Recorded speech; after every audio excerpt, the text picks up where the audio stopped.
ദൈവനാമം മഹത്വപ്പെടുമാറാകട്ടെ. സമാധാന സന്ദേശത്തിലൂടെ എന്നെ ശ്രദ്ധിക്കുന്ന എല്ലാ പ്രിയപ്പെട്ടവർക്കും വീണ്ടും വരുന്നവനായ ക്രിസ്തുയേശുവിൻ്റെ നാമത്തിൽ എൻ്റെ സ്നേഹമുണ്ട്.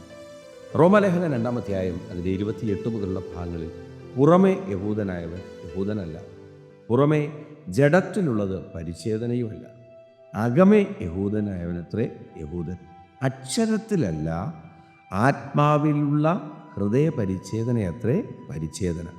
അവന് മനുഷ്യരാലല്ല ദൈവത്താൽ തന്നെ പുകഴ്ച ലഭിക്കും. വചനം പറയുകയാണ്, പുറമേ അല്ല.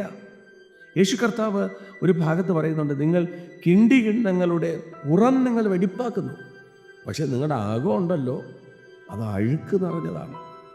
എന്നെ കേൾക്കുന്ന പ്രിയരെ, ഇവിടെ പരിശുദ്ധാത്മാവ് പറയുകയാണ്, നിങ്ങൾ കാണിക്കേണ്ടത് മൂടുപടമല്ല.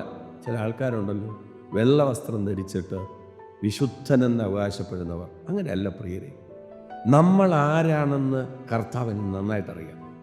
അതുകൊണ്ട് അതിനും പറയുന്നത്, നീ മനുഷ്യരുടെ മുമ്പേ അവിടെ ഒരു പ്രശംസ കിട്ടാൻ, അവിടെ നിനക്കൊരു വലിയ മഹത്വം കിട്ടാൻ, നിൻ്റെ ആ വലിയ വിശുദ്ധ ജീവിതം എന്ന് പറഞ്ഞ് കാണിക്കാൻ അതൊരു പ്രാകൃതമാണ്.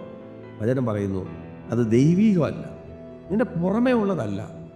നിൻ്റെ അകം വിശുദ്ധിയുള്ളതാണെങ്കിൽ, ദൈവസന്നിധിയിൽ നീതിയുള്ളതാണെങ്കിൽ, കിണ്ടികിണ്ണങ്ങളുടെ പുറമല്ല അകം ഒന്ന് വെടിപ്പാക്കാൻ റെഡിയായാൽ, അവിടെ പറയുന്നു, അവന് മനുഷ്യരാലല്ല ദൈവത്താൽ തന്നെ പുകഴ്ച ലഭിക്കും. എന്ന് വെച്ചാൽ അതിൻ്റെ അർത്ഥം, ഇവിടെയുള്ള മനുഷ്യരിൽ നിന്ന് പുകഴ്ച ലഭിക്കാൻ വേണ്ടിയിട്ട് കാണിക്കുന്ന കോപ്രായങ്ങളൊക്കെ വിട്ടുകളഞ്ഞിട്ട് ആ ക്രൂശിനെ പിൻപറ്റി ആ ക്രൂശിൻ്റെ ചുവട്ടിലൊന്ന് വന്ന്, കർത്താവേ, ഭാവിയായ എന്നോട് അങ്ങൊന്ന് മനസ്സലിയണമേ എന്ന് പറഞ്ഞ് ഒരു മാനസാന്തരത്തിലൂടെ നടന്ന് ആ നിത്യത നേടുവാൻ ദൈവം കൃപ ചെയ്യട്ടെ. വിശ്വസിക്കുക, പ്രാർത്ഥിക്കുക. ദൈവം വിശ്വസ്തൻ. God bless U.